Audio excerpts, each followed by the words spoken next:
జై శ్రీకృష్ణ ఫ్రెండ్స్. ఈ ప్రపంచం ఒక గొప్ప నియమంతో నడుస్తోంది. ప్రకృతి, సమాజం, మనిషి అందరూ ఒకరికొకరు సహకరిస్తూ జీవిస్తున్నారు.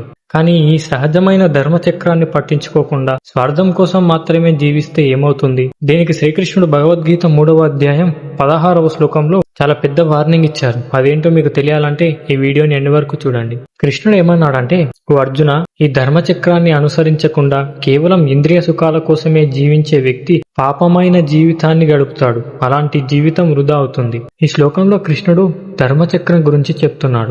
ధర్మచక్రం అంటే మన రెస్పాన్సిబిలిటీ యజ్ఞానికి దారితీస్తుంది. యజ్ఞం ప్రకృతి సమతుల్యతను కాపాడుతుంది. ప్రకృతి మనకు ఆహారాన్ని ఇస్తుంది. ఆ ఆహారం వల్ల జీవితం కొనసాగుతుంది. ఈ చక్రం ఎప్పటికీ తిరుగుతూనే ఉంటుంది. కానీ నాకు మాత్రమే లాభం కావాలి, నా సుఖమే ముఖ్యం అనే స్వార్థంతో జీవించే వ్యక్తి ఈ చక్రాన్ని గౌరవించడు, ఈ ధర్మచక్రాన్ని గౌరవించడు. అలాంటి జీవితం బయటకు విజయంగా కనిపించినా లోపల శాంతి ఉండదు. ఈ శ్లోకం మనకు ఇచ్చే మోటివేషన్ ఏంటంటే, జీవితం అంటే కేవలం తీసుకోవడం కాదు, తిరిగి ఇవ్వడం కూడా. మన కర్తవ్యాన్ని నిజాయితీగా చేయడం, సమాజానికి ఉపయోగపడటం, ప్రకృతిని కాపాడటం, ఇవే జీవితాన్ని అర్థవంతంగా మారుస్తాయి.